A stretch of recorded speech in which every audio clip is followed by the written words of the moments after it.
Seja muito bem-vindo ao Dedo no Pulso, o podcast da Ecoagro. Análise com sensibilidade, precisão e visão estratégica dos movimentos do agronegócio e da economia. Toda semana, nosso economista-chefe Antônio da Luz interpreta os dados mais relevantes com profundidade, didática e realismo. Um conteúdo direto da fonte, com tudo o que você precisa saber sobre macroeconomia, mercado agropecuário e o cenário político-econômico. Porque, para antecipar tendências, é preciso ter o dedo no pulso do mercado. Ecoagro, o elo entre o agronegócio e o mercado de capitais.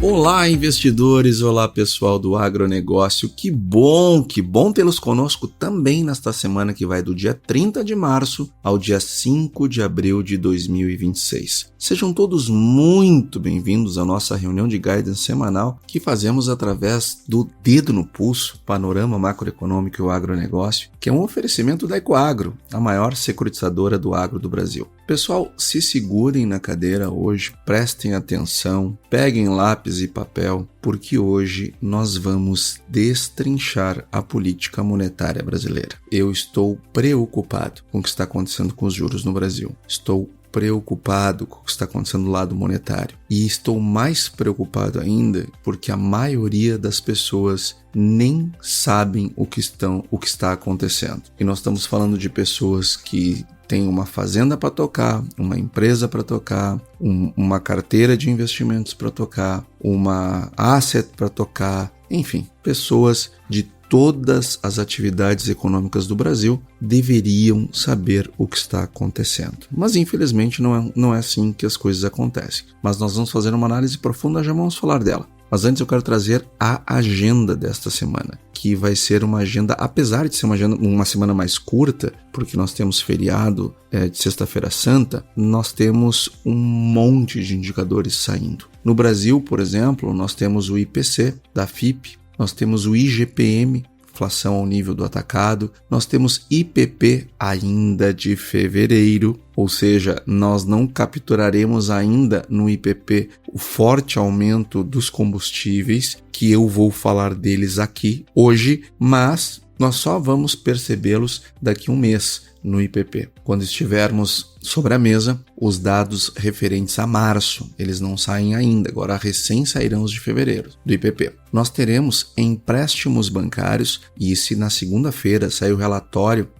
de crédito do Banco Central, alguns dados o próprio presidente Gabriel Galípolo já falou numa entrevista dada, o presidente Lula também falou sobre esse assunto, e eu vou trazer aqui sobre o que já foi falado. Agora, nada disso substitui a leitura do relatório do Banco Central, que virá na segunda-feira, e eu vou trazer a análise dele no nosso encontro da semana que vem. Teremos produção industrial, o dado de produção industrial super importante, lembrando que a produção industrial no Brasil vem desacelerando. Nós teremos também CAGED, que mostra o movimento de pessoas que foram contratadas e demitidas no mês de fevereiro. Lembrando que a questão do emprego, ela tem sido central nas discussões do Copom. Nós teremos superávit orçamentário, ou seja, dados fiscais do Brasil, superávit orçamentário, balanço orçamentário, dívida bruta e dívida líquida e o PMI da indústria. Então vejam que é uma semana santa, mas com indicadores com potencial aqui de trazer bastante volatilidade para os mercados. E para os dados fiscais, nós teremos os dados de fevereiro, nós estamos no ano eleitoral, nós precisamos muito ajustar o fiscal, porque ele, o grande responsável por estarmos com uma Selic de 15%. Agora,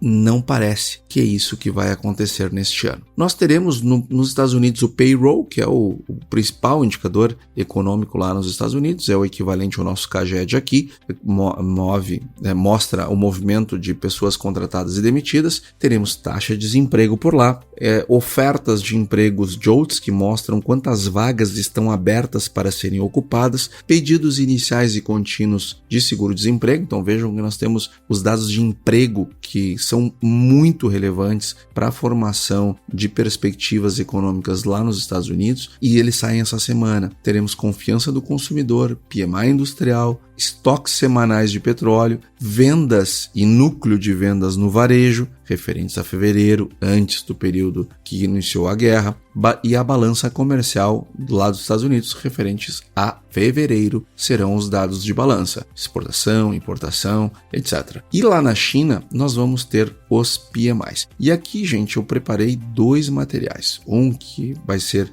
eu vou aprofundar a análise sobre a situação monetária do Brasil, e eu vou trazer também um outro estudo. Então vejam, além dos dados que estão sobre a mesa, que saíram na semana passada, eu vou trazer 2 estudos. Um é um forte aprofundamento do lado monetário da economia brasileira. Eu vou trazer, eu prometo que eu vou entregar aqui no podcast aquilo que está lá nos bancos, os grandes bancos do Brasil, os grandes bancos estrangeiros que também estão posicionados no Brasil, as grandes corretoras. Eu garanto para vocês que o que nós vamos tratar no podcast hoje é tudo que eles têm para tratar lá também, ok? Então, hoje nós vamos entregar aquilo que é discutido nos principais borders, das principais instituições financeiras e do mercado de capitais do Brasil, sejam empresas estrangeiras ou brasileiras. O que eles discutem lá é o que nós vamos discutir aqui no nosso podcast, com a mesma profundidade, mas também com os mesmos graus de incerteza que temos aqui, e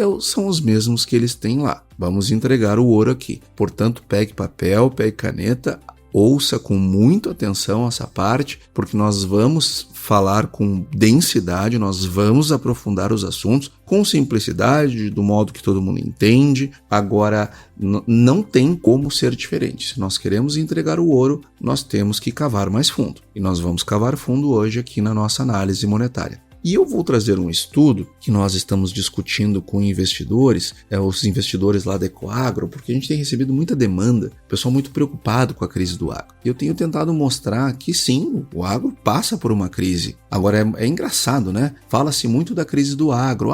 O agro aumentou as RJs, o agro aumentou a inadimplência. Engraçado, né? Toda semana tá saindo dado que não para de bater recorde de falência de empresas e ninguém fala nada, né? Parece que a crise é no agro. A inadimplência do brasileiro bateu recorde e parece assim, que o problema é o agro. As pessoas não estão conectando uma coisa na outra. Elas não estão entendendo que o que está acontecendo no agro também está acontecendo nos outros setores. E o agro até nem é o pior, para dizer bem a verdade. E quando a gente, olha lá o Banco do Brasil tendo dificuldades e tal. O Banco do Brasil, ele tem outras razões também. A inadimplência da pessoa física está maior do que a inadimplência do agro. E quando nós olhamos para os dados trimestrais do Banco do Brasil, nós vemos claramente o efeito da 4966, que é a resolução, impactando nos resultados de provisionamento de maneira mais contundente do que a crise do agro. E olha que, e aqui diga-se, e dê a César o que é de César. O pessoal lá do Banco do Brasil fazendo um esforço tremendo para melhorar o seu balanço, melhorar as suas posições, passando por um monte de ajustes que são dolorosos, é verdade, e eu não tenho a menor dúvida que logo essa página estará virada para a instituição financeira. Uma instituição que tem mais de 200 anos e realmente tem um corpo técnico brilhante. Poucas empresas no Brasil têm os técnicos que tem o Banco do Brasil, então a gente não tem dúvida que vira. Agora, não tem dúvida também que o mar é revolto, e ele é revolto para todos, ele não é para o agro. O mar está revolto para todos. E parece assim, sobretudo a mídia, ela trata as coisas, e muitos influencers que tem na internet, eles falam coisas assim do agro que eu fico impressionado, assim, parece que o resto da economia tá um mar de rosas, né? Parece que tá tudo uma beleza, uma delícia. Então eu tenho feito alguns estudos para mostrar que as coisas não são bem assim.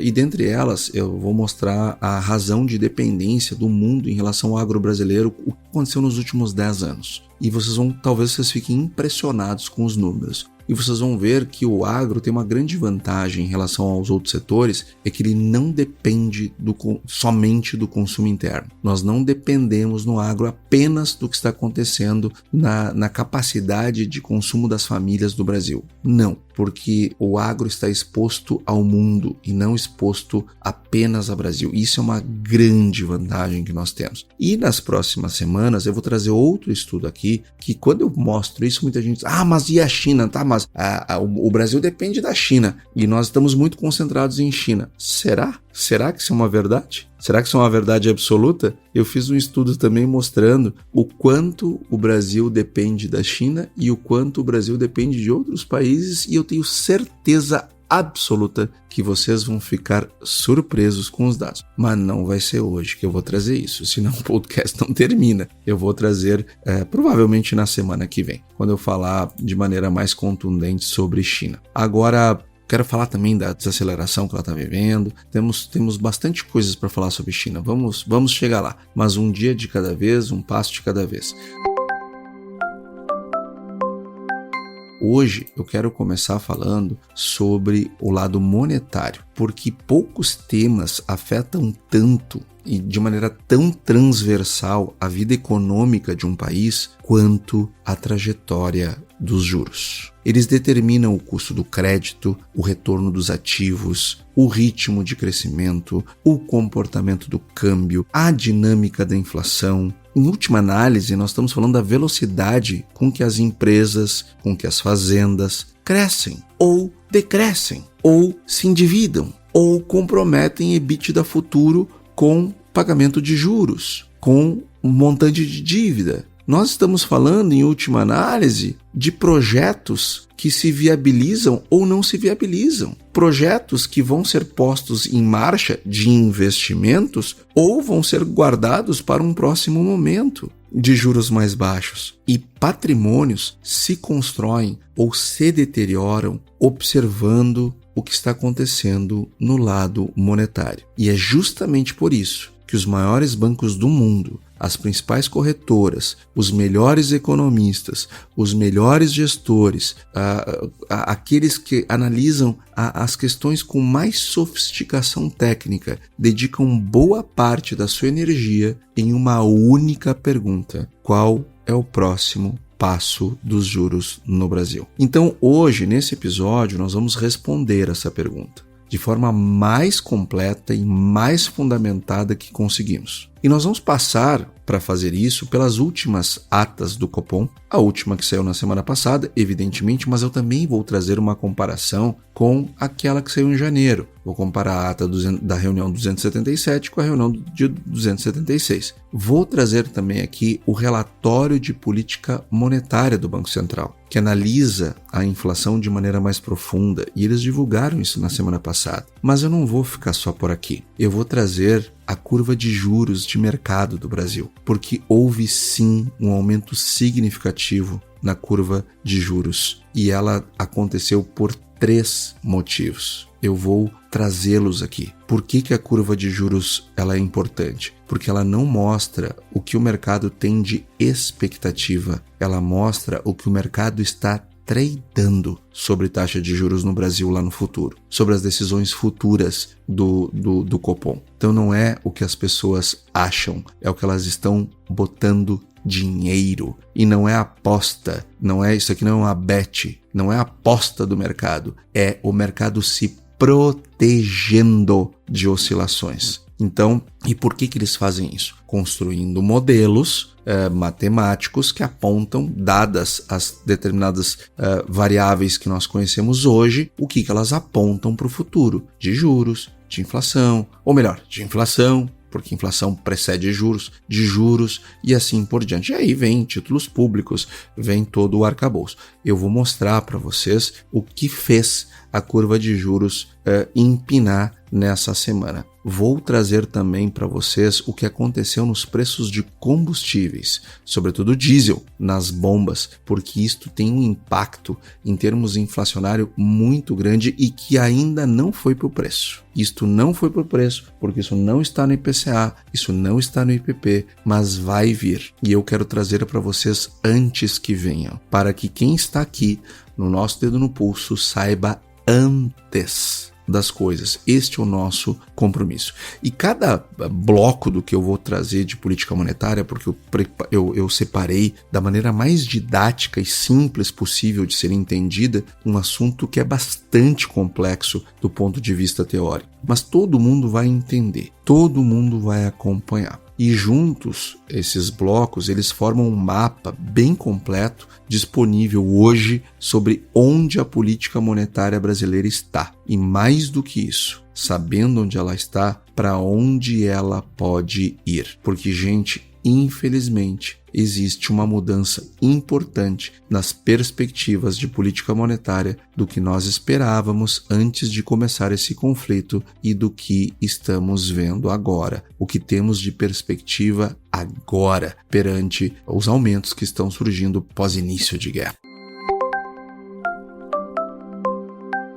E vamos começar então com as atas do Copom. O que aconteceu nesses dois momentos do Copom? Um em janeiro, na reunião 276, e a de março, que aconteceu na semana passada, reunião 277. Então, na reunião de janeiro, o Copom ele decidiu manter a taxa de juros, lembra? Manter em 15%. Mas essa decisão ela não foi o mais importante, porque era o que a gente esperava. O mais importante foi o que o comitê disse lá em janeiro. Lembra, a guerra começou dia 27 de fevereiro. A reunião do Copom aconteceu nos dias 27 e 28 de janeiro, um mês antes de começar a guerra. Então, pela primeira vez em muitos meses, o Banco Central tinha sinalizado lá em janeiro de forma clara e unânime que pretendia iniciar um ciclo de redução de juros na reunião seguinte, esta que aconteceu na semana passada, esta que aconteceu em março. E ele usou exatamente a palavra antever. O comitê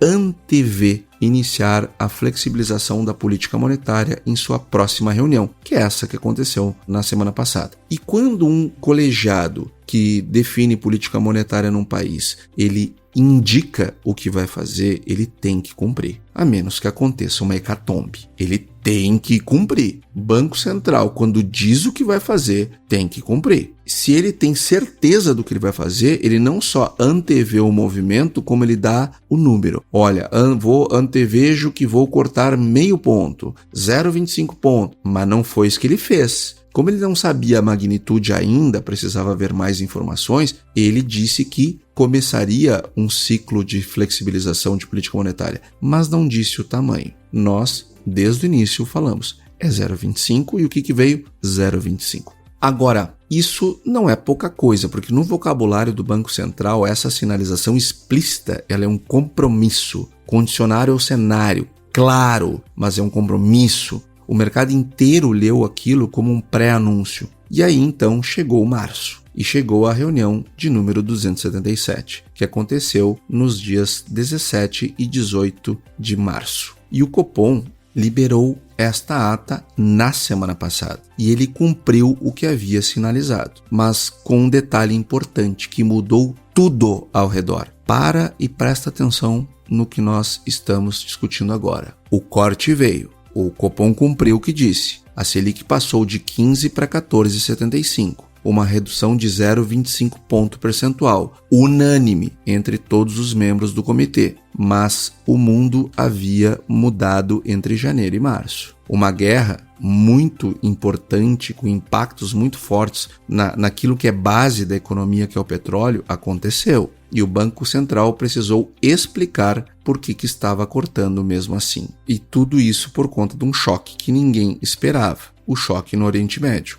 Lá no final de fevereiro, eclodiu então o conflito militar envolvendo Estados Unidos e Israel contra o Irã. O Estreito de Hormuz, aquela faixa de água por onde passa cerca de 1/5 do petróleo negociado no mundo, foi fechado. O impacto imediato foi brutal. O petróleo subiu muito, o Brent disparou, que é referência para a Petrobras, e na comparação com o que havia sido projetado lá em janeiro, na ata do Copom, quando tínhamos uma clareza do que iria acontecer sem considerar uma guerra, porque isso é impossível de botar na conta, embora haviam sinalizações e isso estava nas possibilidades, mas não havia certeza. De lá para cá, o barril explodiu 24%. O gás natural na Europa também foi às alturas, porque o continente depende de carregamento de GNL lá do Catar e também da Rússia, né? Menos, mas também depende. As bolsas oscilaram e o índice VIX, que mede o grau de nervosismo dos mercados, subiu de forma acentuada. E as expectativas de inflação de curto prazo voltaram a subir. E isso muda, gente. Se eu tenho expectativas de inflação subindo no curto prazo, ainda mais acontecendo mundo afora, Eu estou tendo o quê? Desancoragem de expectativas. E um banco central, o que ele precisa para cumprir suas metas de política monetária? Colocar a inflação no lugar no curto prazo e ancorar as expectativas em torno da meta no horizonte relevante. E se eu estou tendo uma subida de forma acentuada de expectativas de inflação mundo afora, o que eu estou vendo? Desancoragem. Isto é o que o Banco Central quer ou é o que ele não quer? É o que ele não quer. O que ele faz quando as expectativas desancoram de maneira permanente e resiliente?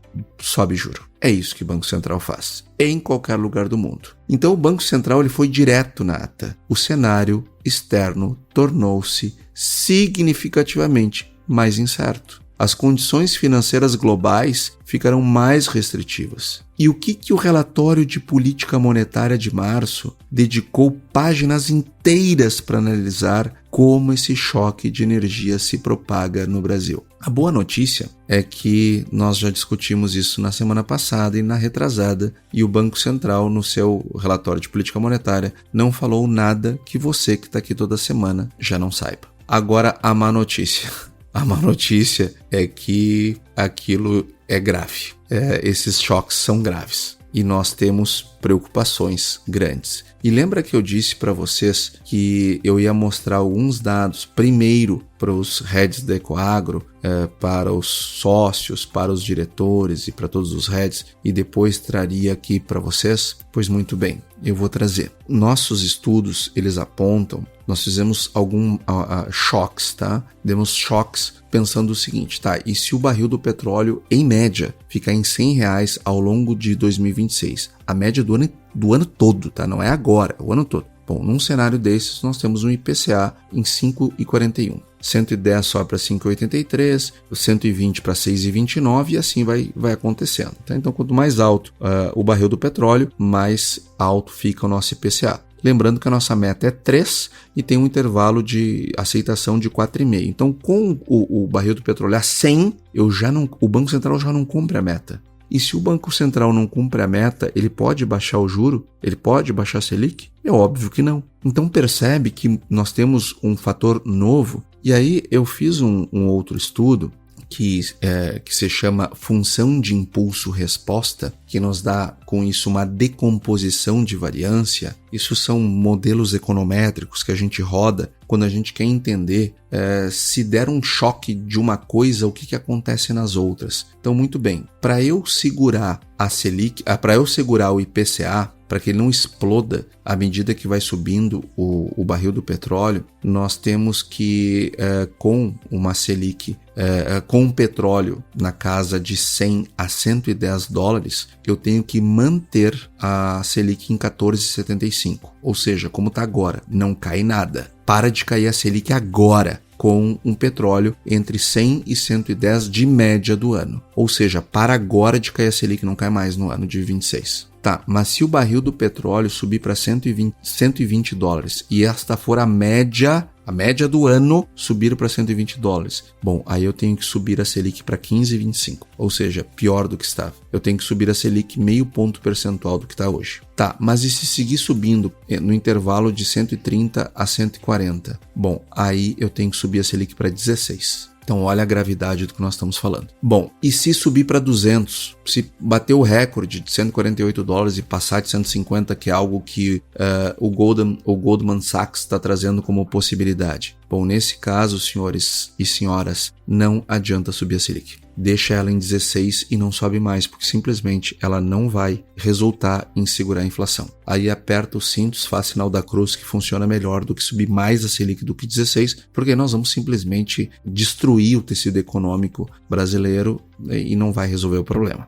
Então, esse é o problema de nós não termos feito o nosso tema de casa, né? Esse é o problema de nós termos destruído o fiscal em 2023, 24 e 25, termos subido a Selic para corrigir uma inflação que vinha para 2 dígitos se não tivesse sido aumentada a taxa de juros. E agora nós estamos com o fiscal depauperado, que não me permite fazer medidas anticíclicas caso elas sejam necessárias, caso venha uma recessão mais forte global, e eu não tenho espaço monetário para subir juro caso a inflação dispare por conta de um choque do petróleo. Olha que maravilha! Olha que maravilha está a situação brasileira. Este governo, e aqui eu não estou falando de política, eu estou falando de economia. Vejam que eu não tratei aqui nunca de Banco Master, eu não falei de CPI dos aposentados, eu não falei de toda essa o que está acontecendo lá no Supremo Tribunal Federal do ponto de vista ético, moral, enfim, nada disso eu discuti aqui. Por quê? Porque este não é um encontro para falar de política, este é um encontro para falar de economia.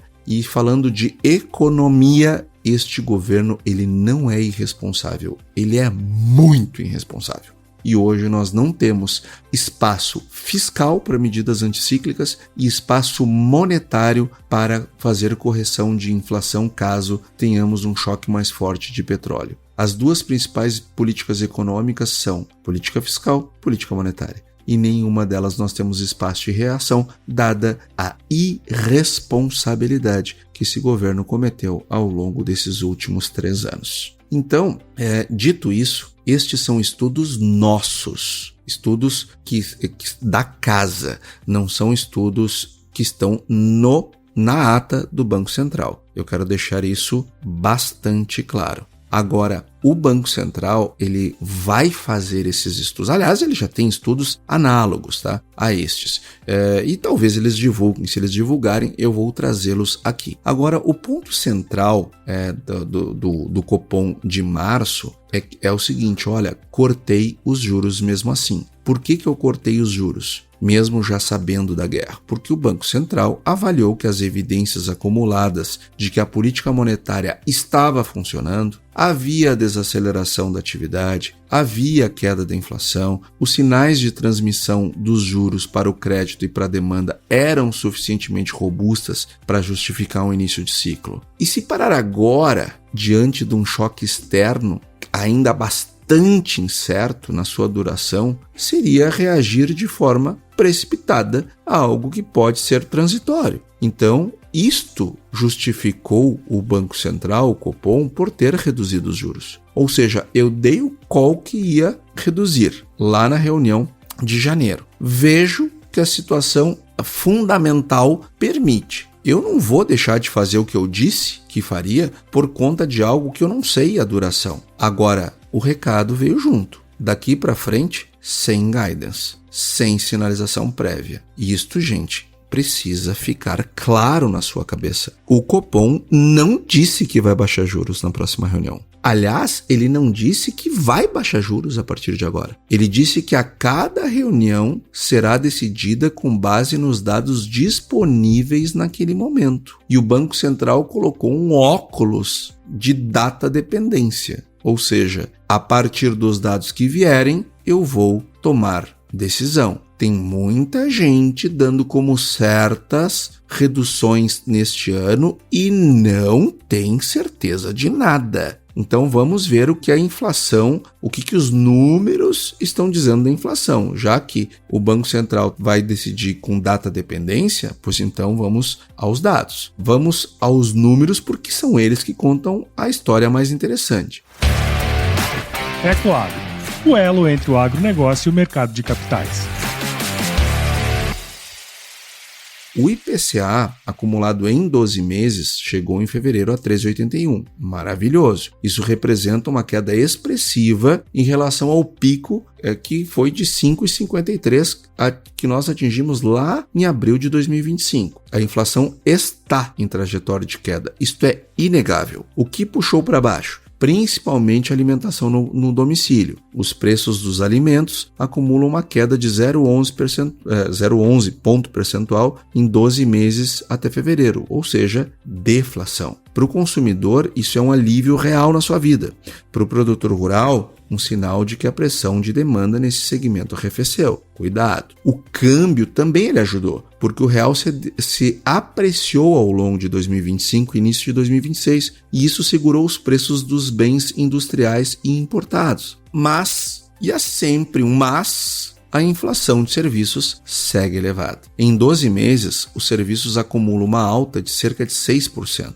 E por que isso está acontecendo? Mercado de trabalho aquecido, salários crescendo acima da produtividade, que é uma distorção criada por políticas sociais de um lado e políticas de estímulo ao consumo de outro. E uma economia que, apesar de desaceleração, ainda tem um hiato do produto positivo, ou seja, tem uma demanda rodando acima da capacidade. E as projeções do Banco Central, no cenário de referência, elas dizem o seguinte: a inflação vai cair um pouco no início de 2026, depois vai subir até o final do ano. Puxado, tu sabe pelo quê? Pelo choque do petróleo. E vai retomar a queda somente em 2027. No horizonte relevante da política monetária, que é o terceiro trimestre de 27, a projeção está em 3,3. A meta é 3. Ainda acima, mas caminhando. E as expectativas do mercado? Bom, o Fox, ele projeta 4,1 para 2026 e 3,8 para 27. Ambas acima da meta. O Copom ele está trazendo uma observação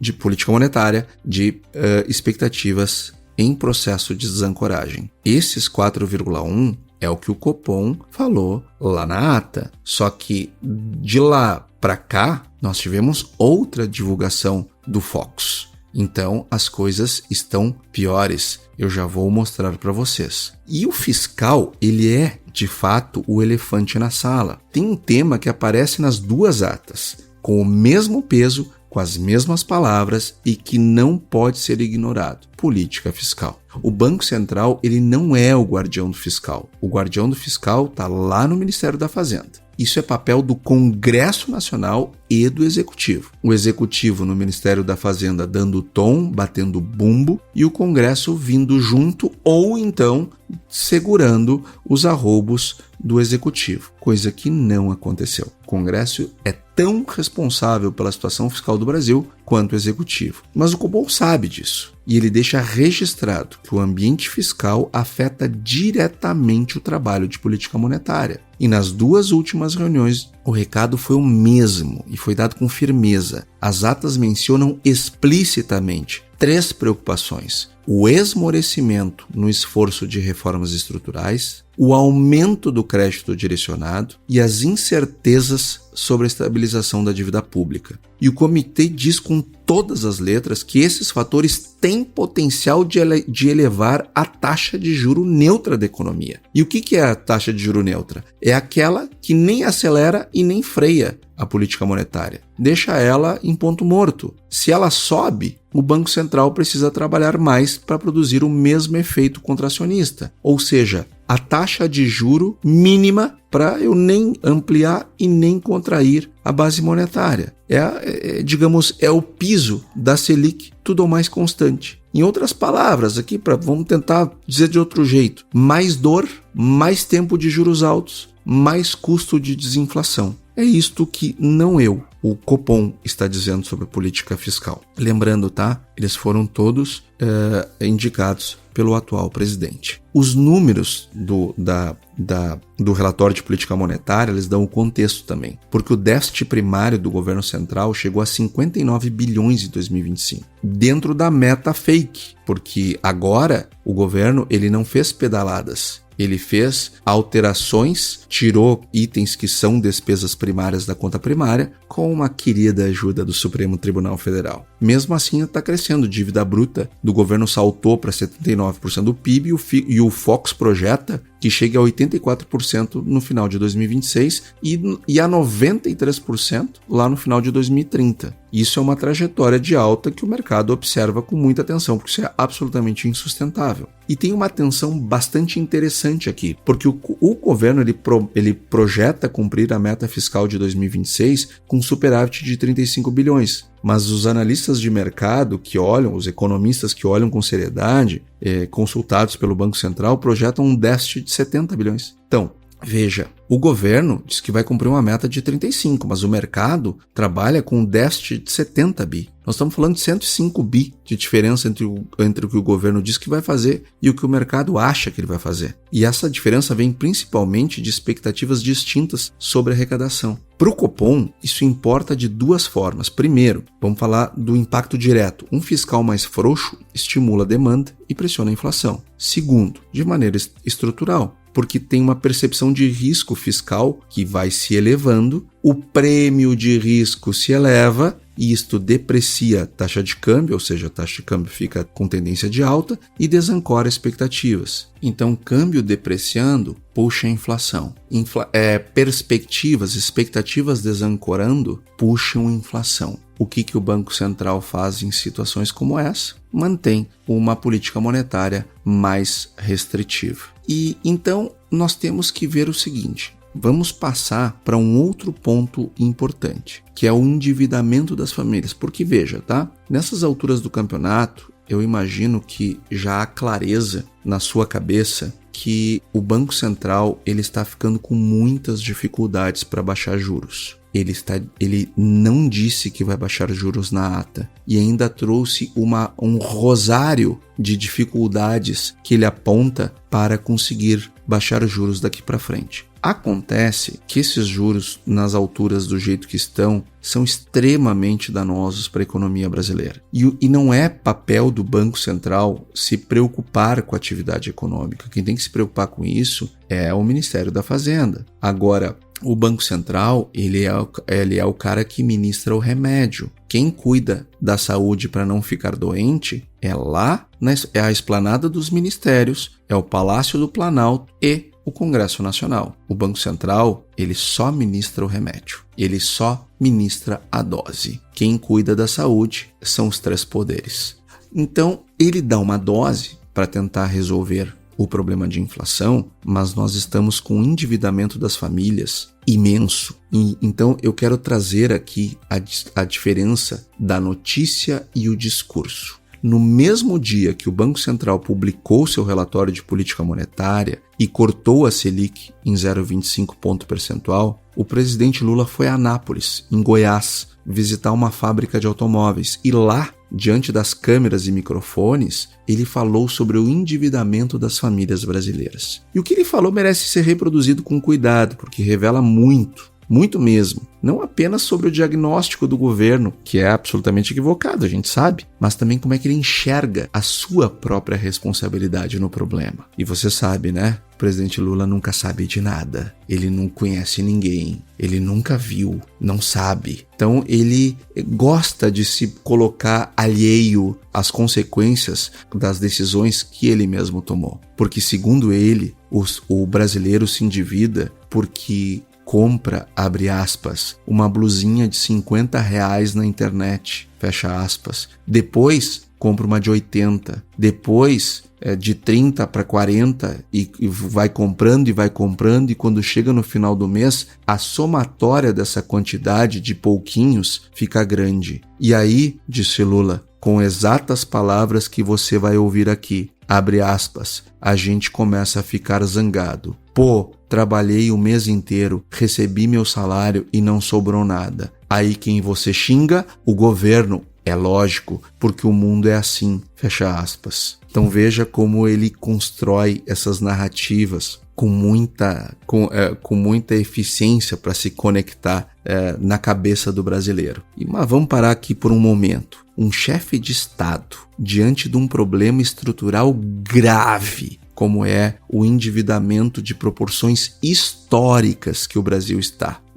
Nós estamos batendo recorde atrás de recorde de endividamento de famílias e de empresas e de produtores rurais. E ele explica o fenômeno pela falta de autocontrole do cidadão no aplicativo de compras. E ainda complementa dizendo que quando o dinheiro acaba, as pessoas xingam o governo como se isso fosse uma injustiça, uma percepção equivocada da população e não uma avaliação política legítima de quem governa há 3 anos e responde pelas políticas econômicas do país? Então não pode fazer essa crítica? Com o juro do jeito que está, com os estímulos do jeito que estão, com um governo que cria um consignado justamente para estimular as pessoas a comprar mais e melhorar o resultado do PIB para o governo comemorar, usando o FGTS como garantia, que é o próprio dinheiro do trabalhador. Aí o trabalhador pega o seu dinheiro para usar como garantia para tomar um empréstimo caríssimo. e ainda não tem responsabilidade nenhuma, nem com os juros que o cidadão está pagando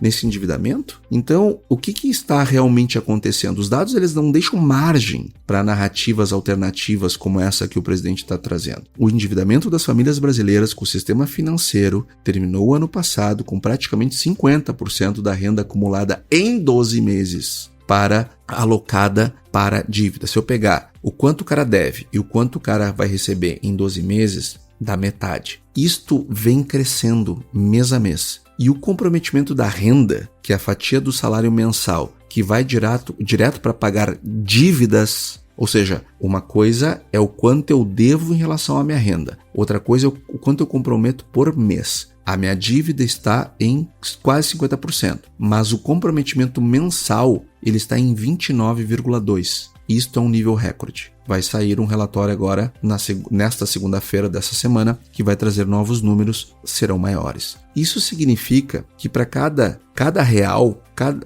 que o cara tem para pagar de contas, 30 centavos é só para pagar dívidas. Então vejam o tamanho do compromisso mensal que este cara tem. E isso só para honrar compromissos financeiros com o sistema bancário, fora as dívidas que são obtidas fora do sistema bancário. E o presidente do Banco Central, Gabriel Galípolo, ele foi ao detalhe. Ele disse o seguinte: são 101 milhões de clientes de cartão de crédito no Brasil. Desses, 40 milhões estão no rotativo, aquela modalidade que cobre em média 424% ao ano de juros. Outros 37 milhões estão no parcelado pela instituição financeira, com uma taxa média de 194% ao ano. E 49 milhões das pessoas acessam crédito pessoal não consignado com taxa acima de 100%. Gente, 101 milhões de brasileiros endividados com cartão de crédito,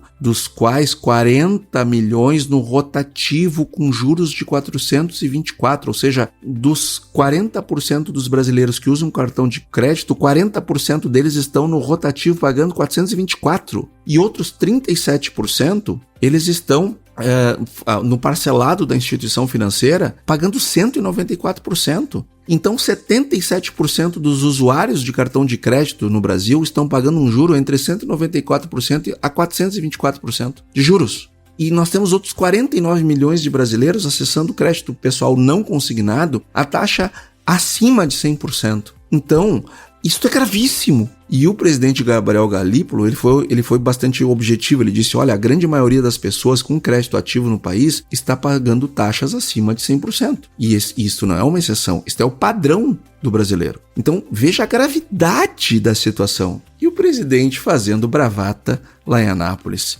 Tenha santa paciência. Um problema grave. O próximo presidente do Brasil terá que enfrentar este problema, porque é um problema que pode destruir o tecido econômico do Brasil e fazer com que a gente leve não anos, mas mais de década para recuperar a atividade econômica numa situação dessa magnitude. E, adicionalmente, o relatório de política monetária do Banco Central, ele registrou que as concessões de crédito emergencial, cartão rotativo e cheque especial, que são os créditos emergenciais, eles cresceram 6% em 2025, enquanto as modalidades mais baratas, como o consignado para aposentados do INSS, ficaram estagnadas ou perderam tração. Isso está acontecendo porque as famílias estão migrando das linhas mais baratas para as mais caras, mas não estão fazendo isso por preferência, elas estão fazendo por necessidade, porque não tem mais espaço. Então, percebe a situação de gravidade e o que causou essa situação grave? A inflação, o fiscal e o estímulo ao endividamento. Dizer que o brasileiro se endivida porque compra blusinha na internet, isso não explica o problema, é óbvio, mas não é só não explica, isso é desonesto como diagnóstico. O endividamento das famílias brasileiras tem causas muito mais estruturais e elas são bem documentadas. Boa parte delas passa pelas decisões do próprio governo. A primeira delas é a inflação. Quando os preços sobem de forma persistente e os salários não acompanham ou acompanham com defasagem, as famílias recorrem ao crédito para manter o padrão de consumo.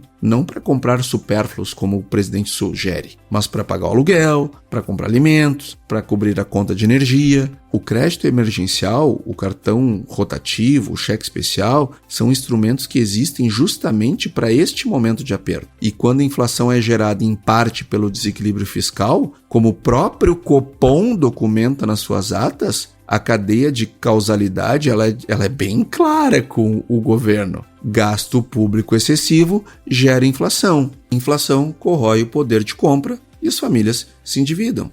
A segunda conexão causal com o governo é a política de crédito direcionado. O próprio Copom, como nós já vimos, ele menciona nas duas últimas atas o aumento do crédito direcionado como um fator que compromete a eficácia de política monetária. Consequentemente, se tem algo feito pelo governo que compromete a eficácia da política monetária, o Banco Central tem que subir mais os juros do que precisaria se não tivesse algo comprometendo. O consignado privado, que é aquele expandido com alterações regulatórias feitas por este governo lá em março do ano passado, utilizando o FGTS como garantia para antecipação do saque aniversário, enfim, são instrumentos que estimulam o endividamento usando o próprio patrimônio do trabalhador como combustível. E aí pensa nessa lógica do saque aniversário do FGTS. O trabalhador antecipa parte do seu fundo de garantia, que é uma reserva de segurança para o caso de uma demissão, para quitar ou refinanciar as dívidas presentes ou para gastar no que ele quiser, mas do jeito que está a situação, é para refinanciar as dívidas presentes.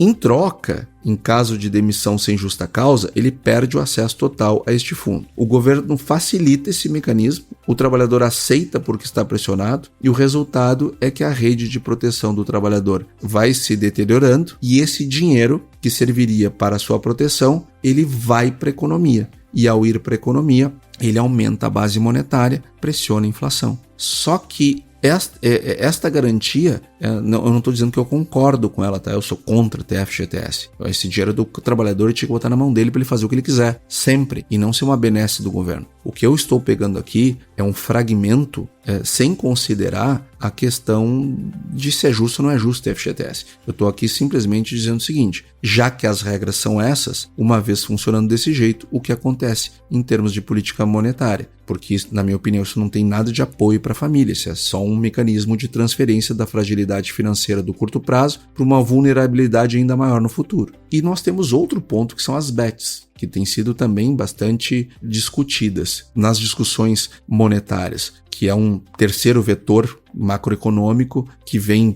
crescendo de proporção no problema, que são as bets. Tem um estudo do IBEVAR, que em parceria com a FIA Business School, que analisou o período de 2011 a 2025, chegou numa conclusão bem séria sobre esse assunto. O coeficiente de impacto das bets sobre o endividamento das famílias é de 0,22. Então, para comparar com o impacto dos juros ao consumidor, ele é de 0,07. Ou seja, o volume de crédito sobre a renda ele é menor em termos econométricos do que as bets no endividamento das famílias. O coeficiente de correlação de causa de endividamento das famílias das bets é maior com as bets 0,22 do que os juros ao consumidor de 0,07. Então, isto é bastante grave. As bets geram uma causa de endividamento maior do que o próprio serviço da dívida, que já está nas alturas, como eu já mencionei. E eles observaram, o IBEVAR e o FIA, que 5 milhões de beneficiários do Bolsa Família gastaram 3 bilhões em apostas apenas no ano de 2024. E os brasileiros destinam entre 18 e 21 bilhões por mês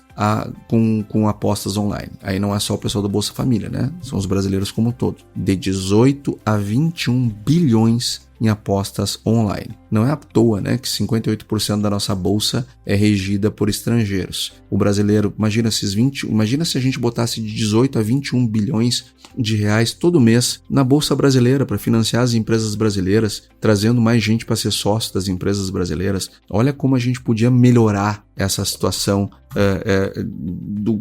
de investimento do Brasil. Então as bets, elas foram legalizadas lá em 2018, mas a regulamentação efetiva ela aconteceu só em 2023, 5 anos depois, e com muito lobby e com lobby de toda a ordem, tá? Com muito lobby e acredito que mais coisas do que lobby. Então, e tá aí, e agora nós estamos tentando, enfim, consertar as consequências disso. Nós liberamos a gasolina antes de existir qualquer advertência sobre fogo, e agora não sabemos como apagar esse incêndio. E nós temos um outro ponto que é a falta de educação financeira, que é uma omissão que atravessa gerações, porque aqui a gente chega num ponto que para mim é um dos mais graves de todos, que é o porquê que essas coisas acontecem. O Brasil ele convive com índices crônicos de analfabetismo financeiro. Não é segredo para ninguém, não é novidade. É um dado estrutural que se reproduz geração após geração com efeitos devastadores sobre a mobilidade social, sobre as taxas de poupança, não é à toa que nossa taxa de poupança é ridícula, é 14%, e a capacidade de planejamento de longo prazo das famílias. É como nós estamos vendo agora. Sobre o endividamento das famílias, eu trouxe aqui todos os dados mostrando uma situação que é escandalizante, que ela é altamente preocupante. E a solução mais eficaz para isso, mais duradoura e mais equânime também para esse problema, ela é bem conhecida de todos nós, conhecida no mundo: educação financeira nas escolas, desde a base, de forma sistêmica e obrigatória. Mas o que tem acontecido quando esse tema chega às Assembleias Legislativas e ao Congresso Nacional? Oposição. Por exemplo, vou dar o caso do Rio Grande do Sul, quando um projeto de lei propôs tornar obrigatória a educação financeira nas escolas públicas e privadas no estado, a deputada Luciana Genro, do PSOL, partido aliado ao governo federal, foi à tribuna para classificar a proposta de ridículo, entre aspas. A justificativa dela foi a seguinte, abre aspas: o problema das famílias cujos filhos estudam em escola pública não é de educação financeira, é de falta de dinheiro, fecha aspas. O que a gente entende disso? Que a deputada também tem problema de educação financeira. E o projeto ele foi aprovado por maioria, mas com vários votos contrários de parlamentares do PT e do PSOL. E então tem uma lógica ali que é sedutora na superfície, mas equivocada no fundo. O problema das famílias de baixa renda não é um ou outro. A falta de renda e a falta de educação financeira coexistem e elas se retroalimentam e se agravam mutuamente. Então dizer que a educação financeira é irrelevante porque o problema é estrutural é como dizer que ensinar a nadar não adianta porque o rio está cheio. O rio cheio é real, mas saber nadar pode ser a diferença entre sobreviver ou não. Então tem uma dimensão política nessa resistência que não pode ser ignorada pela sociedade. Das últimas 6 eleições presidenciais brasileiras, o campo político que hoje está no poder, o PT e seus aliados, saiu vitorioso em 5 das últimas 6. São 23 anos de influência majoritária sobre as políticas educacionais do país. Em 2 décadas, não se construiu um currículo nacional robusto que traga educação financeira. Não se formou professores para isso. Não se incluiu o tema de forma efetiva no ensino médio. E quando alguém propõe a fazer, parte da bancada aliada ao atual governo vota contra. E isso tem consequências. As famílias que hoje pagam 424% ao ano no rotativo do cartão de crédito, que apostam 30 bilhões de reais por mês em plataformas digitais, que usam FGTS para pagar dívida de curto prazo, essas famílias não são irresponsáveis. São, em grande medida, produto de um sistema educacional que nunca ensinou a lidar com dinheiro, com crédito, com juros compostos, com risco financeiro e com a beleza da poupança. Não da caderneta de poupança, do ato de poupar e de investir. Então, as falas do presidente Lula, elas, sinceramente, elas me causam uma situação até de desespero, até de mal-estar. E agora eu quero entrar no ponto mais denso da nossa conversa. Eu quero trazer aqui o que está acontecendo. Já falei da ata, já falei do relatório de política monetária, agora eu quero trazer os dados que sucedem a ata e ao relatório de política monetária, que você vai discutir aqui em primeira mão, que está lá no border de toda a corretora, de todo o banco, de todas as casas grandes e, consequentemente, está no border da Ecoagro, né?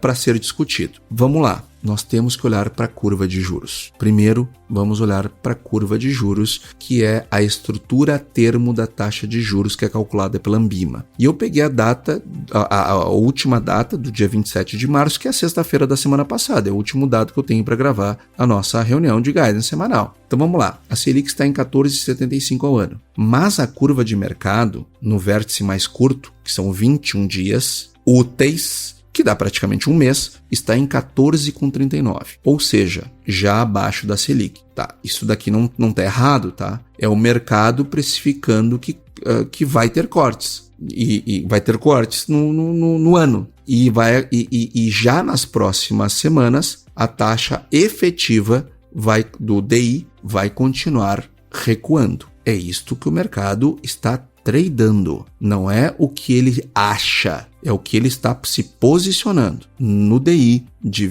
21 dias úteis, eu tenho um 14,39, o que sugere mais quedas. Mas vamos seguir a curva de juros. É uma pena ser podcast, não ser videocast para poder mostrar o gráfico, né? Mas vamos seguir. Imagine um gráfico em que está caindo, tem uma linha caindo, tá? Mas aí depois ela faz um movimento em U, porque seguindo a curva, em um ano, não mais 21 dias, a taxa pré-fixada está em 14,18. Em 2 anos, 14,16. Depois ela começa a subir de volta. 14,21, 14,26, 14,30 e a curva longa de 10 anos está em 14,32. O que isso configura, tá? Nós economistas, quando olha para isso, a gente enxerga uma barriga invertida dessa curva, que ela cai até o vértice de 2 anos e volta a subir levemente no longo prazo. Qual é a mensagem que uma barriga invertida na curva de juros ela passa para nós? O mercado,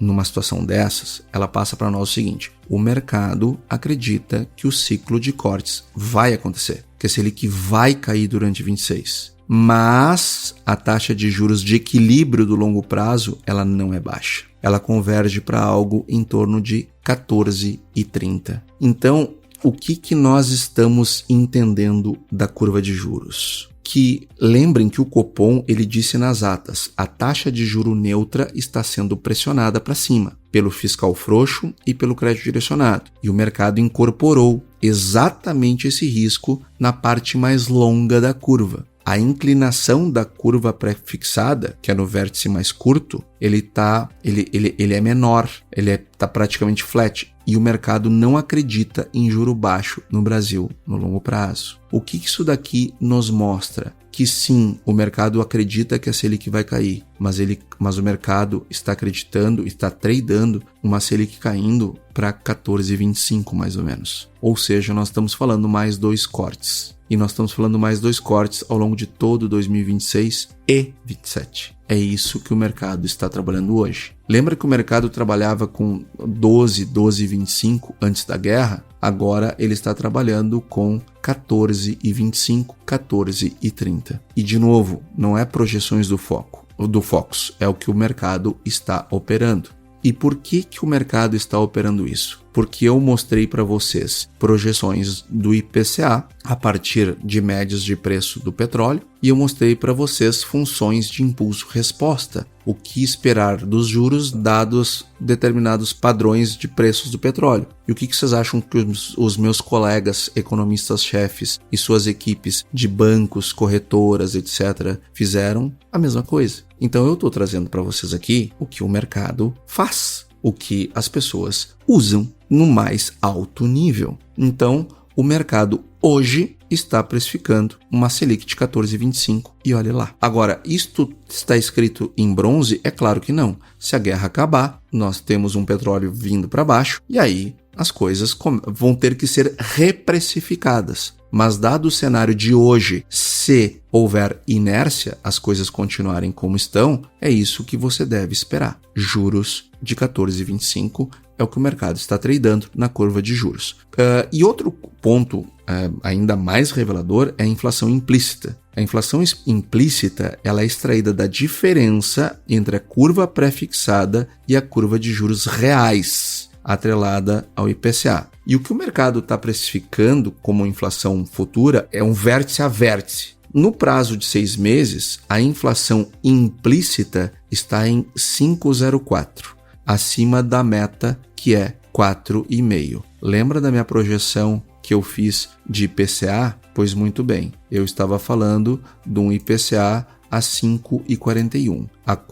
A inflação implícita, ela está em 5,04. Percebe que é o mercado calculando inflação implícita de maneira que você já conhece, porque é o jeito que nós estamos fazendo aqui. Então, em 2 anos, tá? Isso no vértice de curto prazo. No prazo de 6 meses, 5,04. Em 2 anos, 5,61. Em 5 anos, 5,84. Em 10 anos, 6,27. Mas aí o modelo joga para frente, né?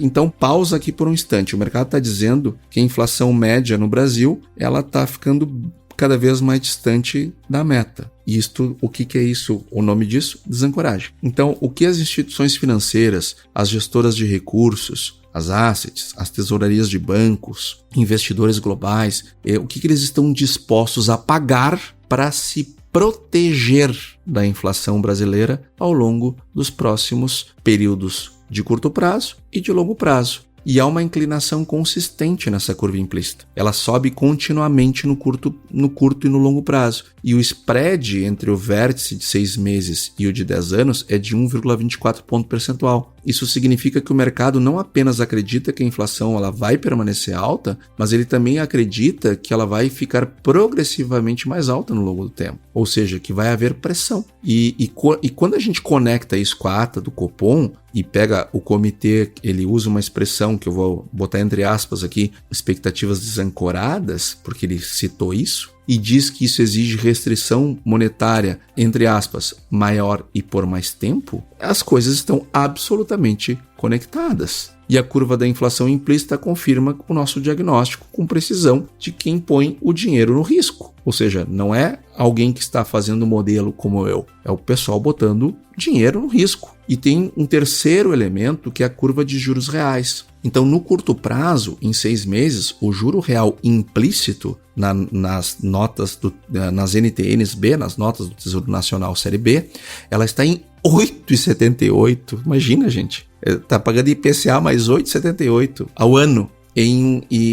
Isso em um ano. E 8,32 em 2 anos. E 8,10, assim por diante. E a partir daí a curva vai caindo gradualmente, chegando a 7,58 num vértice de 10 anos. E esse é um juro real entre 7,5 e 8,8 ao ano, dependendo do prazo, né? Lógico, quanto mais curto, mais caro. Para qualquer investidor ou gestor de portfólio, esse número ele precisa ser assimilado no seu contexto global. Uma NTN-B de 10 anos no Brasil paga juro real de 7,58 ao ano em moeda local. Nos Estados Unidos, isso equivale a um TIPS de 10 anos que está abaixo de 2%. Para o empresário ou gestor que avalia custo de capital, a taxa de desconto de um projeto, o ativo livre de risco de longo prazo no Brasil, implica num retorno real de quase 8%.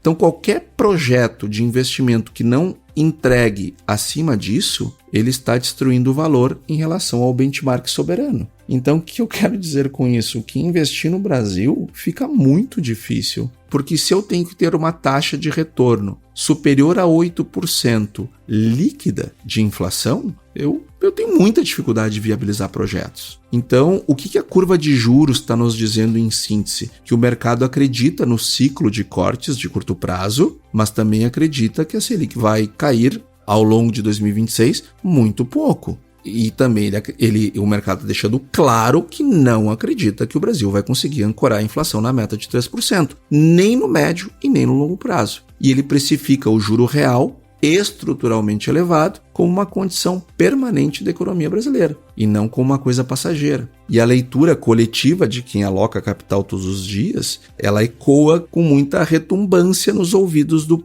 Copom, porque as preocupações que o Copom registrou nas suas 2 atas, fiscal, que pressiona a taxa neutra, expectativas que não convergem à meta e um ambiente que exige uma política monetária permanentemente restritiva por um tempo muito prolongado, elas estão capturando, estão olhando exatamente para o mesmo lugar que o mercado está olhando. Então, eu não posso, de forma alguma, querer culpar o Copom pelo que ele está decidindo, porque é efetivamente o que o mercado está olhando.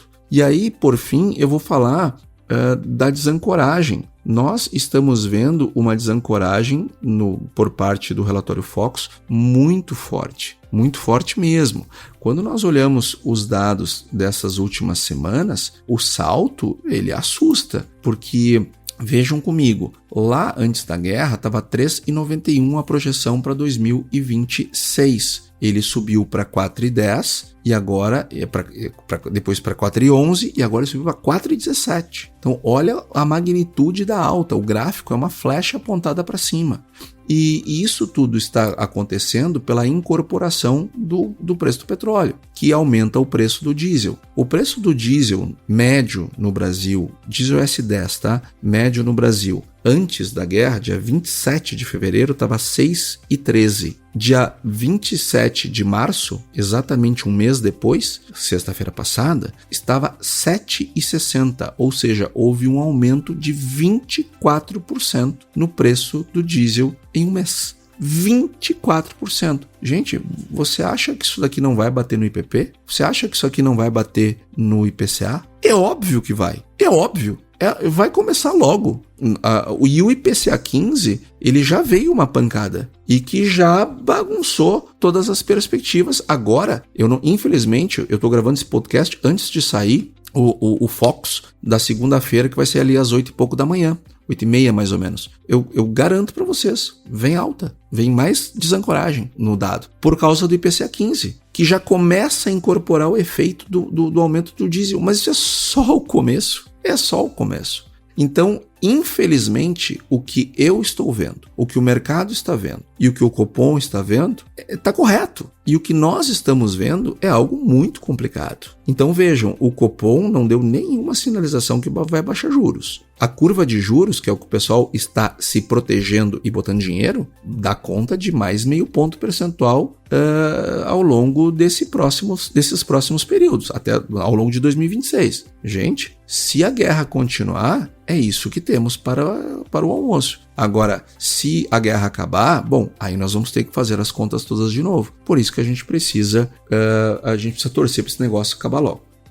Gente, infelizmente, não vai dar tempo de eu falar do estudo que eu fiz para o agro. Então fica para a semana que vem. E eu quero agradecer muito, muito mesmo a sua companhia toda semana. Obrigado por quem envia o nosso dedo no pulso para outras pessoas, porque o nosso dedo no pulso não para de crescer. E eu agradeço muito porque isso é um estímulo para eu passar uma boa parte da minha sexta-feira à noite, do meu final de semana, das minhas noites durante a semana, construindo esse material com a riqueza que a gente entrega, que eu duvido que em língua portuguesa vocês achem algo mais dedo no pulso, mais profundo, gratuito, disponível na sua plataforma preferida de podcast. Duvido. Pode procurar na sua plataforma, pode procurar no YouTube. Duvido que vocês encontrem em língua portuguesa algo tão profundo como a gente traz aqui, que é útil para o processo de tomada de decisão. Então, pessoal, uma ótima semana, um ótimo feriado santo para todos e até semana que vem. E aí, você gostou desse podcast? Se gostou, considere compartilhar este episódio com alguma pessoa que irá se beneficiar deste conteúdo e nos ajude a alcançar mais pessoas. O roteiro e apresentação deste episódio foi do economista-chefe da Ecoagro, Antônio da Luz, a produção do Agro Resenha e a edição do Senhor A. Saiba mais sobre a Ecoagro em www.ecoagro.agr.br. Ecoagro, o elo entre o agronegócio e o mercado de capitais.